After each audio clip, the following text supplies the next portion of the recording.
My self professor doctor Deepak Singh. आज हम ASO टाइटर पे बात करेंगे। एएसओ इसको बोलते हैं एंटी स्टेप्टोलाइसिन ओ। एंटी मतलब एंटी, यहाँ पर जो वर्ड है वह एंटीबॉडी को बताता है। स्टेप्टोलाइसिन स्टेप्टोकोकस एक बैक्टीरिया है, उसके एंटीबॉडी को बताता है। यानी एएसओ टाइटर एक जांच है, एंटीबॉडी का टेस्ट है। स्टेप्टोकोकस के एंटीबॉडी का टेस्ट है। स्टेप्टोकोकस एक बैक्टीरिया है, ग्राम पॉजिटिव बैक्टीरिया है, जिसका कई वेराइटीज होते हैं। उसका एक वेराइटीज है बीटा हेमोलाइटिक स्टेप्टोकोकस। ये बैक्टीरिया कहीं एंटीबॉडी के जांच को बोलते हैं एएसओ। और टाइटर का मतलब होता है अमाउंट ऑफ एंटीबॉडी। यानी यह जो टेस्ट है एएसओ टाइटर, यह बीटा हेमोलाइटिक स्टेप्टोकोकस बैक्टीरिया के एंटीबॉडी का टेस्ट है और उसका अमाउंट है। अब बात करते हैं क्या है यह एंटीबॉडी। देखिए, एंटीबॉडी ऐसे तो हम जानते हैं कि एंटीबॉडी हमारे बॉडी के लिए बेनिफिट होती है, लेकिन कुछ एंटीबॉडी हमारे बॉडी के लिए डेंजर होते हैं। उसमें से एक एंटीबॉडी है स्टेप्टोकोकस का एंटीबॉडी, जिसको हम एएसओ बोलते हैं।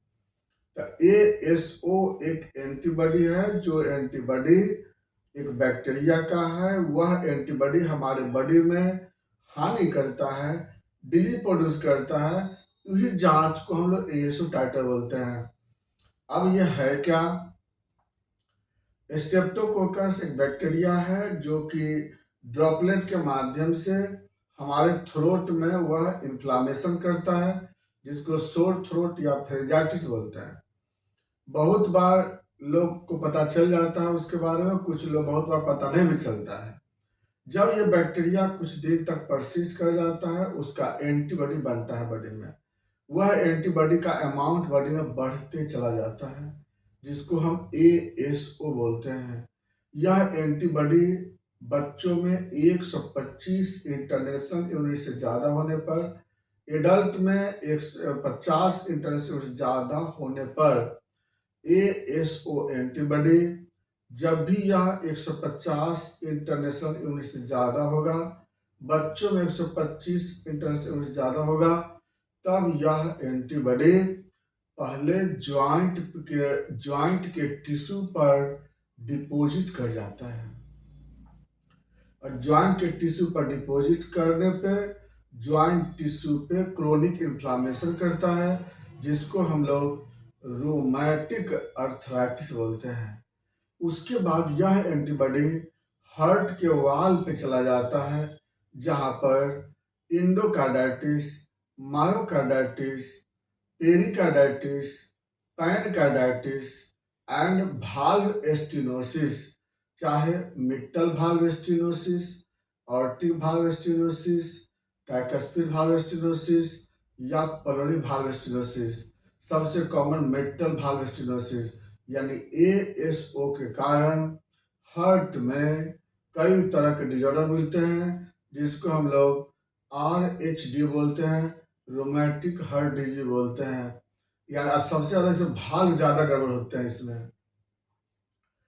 वही जब और रह जाता है एएसओ, जब एंटीबॉडी जब ज़्यादा बन जाते हैं, तो किडनी के ग्लोमेरुलर मेम्ब्रेन को वह डैमेज करने लगता है, इन्फ्लामेशन करता है, जिसको हम लोग बोलते हैं ग्लोमेरुलोनेफ्राइटिस या नेफ्राइटिक सिंड्रोम।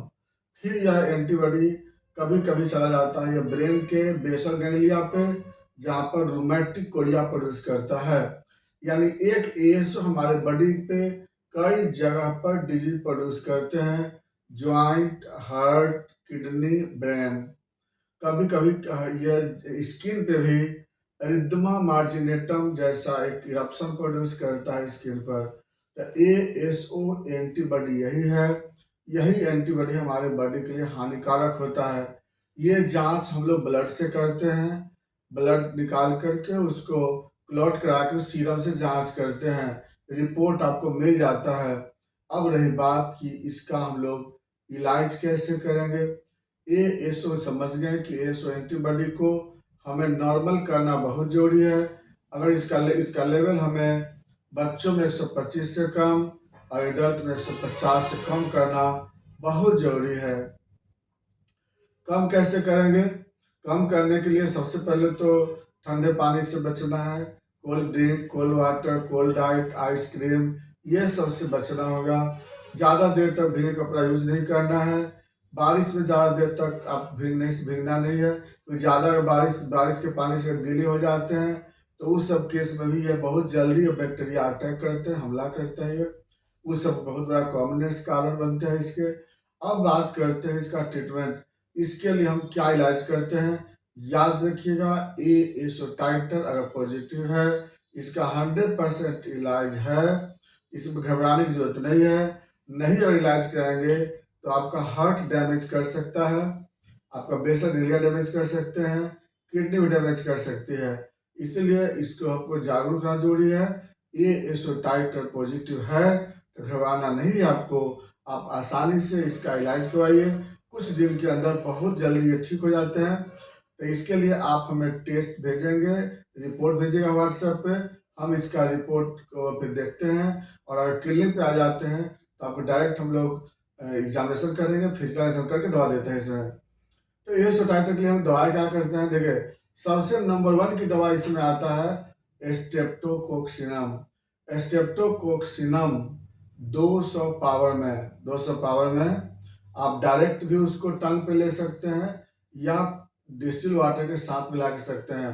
तो स्ट्रेप्टोकोक्सिनम 200 पावर में 5 बूंद डेली मॉर्निंग में लेना है। 5 दिन तक लेना है, 5 बूंद सुबह सुबह खाली पेट। उसके बाद 15 दिन तक वेट करते हैं। फिर 15 दिन के बाद फिर हम लोग 5 दिन तक लेते हैं उसको। उसके बाद सिम्टम देखते हैं, फिर हम लोग जितना सिविरिटी है उसके अनुसार फिर लोग डोज को चेंज करते हैं। दूसरी दवा इसमें आता है, सेकेंड दवा में आता है इसमें ब्राउनिया। ब्राउनिया हम लेते हैं 30 पावर में 5 बूंद सुबह, 5 बूंद शाम। ये लेते हैं। ये कब लेते हैं? जब किसी पेशेंट को ASO के कारण जब जॉइंट इन्वॉल्व हो जाता है तो लेते हैं। थर्ड दवा इसमें लेते हैं आर्सेनिक अल्ब। आर्सेनिक अल्ब लेते हैं जब किसी पेशेंट को लगातार फेरेंजाइटिस बना हुआ है तो उस केस में लोग आर्सेनिक अल्ब 5 बूंद सुबह, 5 बूंद शाम हम लोग डायरेक्ट ले सकते हैं। इसके बाद इसका अगली दवा होती है कैक्टस जी। कैक्टस जी लेते हैं जब पेशेंट को हार्ट पे इफेक्ट हो जाता है तो उस पेशेंट को कैक्टस जी 30 पावर में 5 बूंद सुबह, 5 बूंद शाम लेते हैं पेशेंट को। यही नहीं है, अभी बहुत सारी दवा है, लेकिन यहाँ पर डिपेंड करता है पेशेंट का सिविरिटी क्या है, पेशेंट का एज क्या है, कौन कौन से ऑर्गन इन्वॉल्व हो चुके हैं, पहले कौन सा इन्वॉल्व है, दूसरा में क्या इन्वॉल्व हुआ है, उसके अनुसार मेडिसिन का सिलेक्शन होती है। एक जैसा दवा नहीं है। आप इसमें आप हमें संपर्क कर सकते हैं। आप डायरेक्ट बोलें, ऑनलाइन ऑफलाइन दोनों हम इसमें इलाज करते हैं। बाकी बात तो नेक्स्ट वीडियो में। Thanks for watching.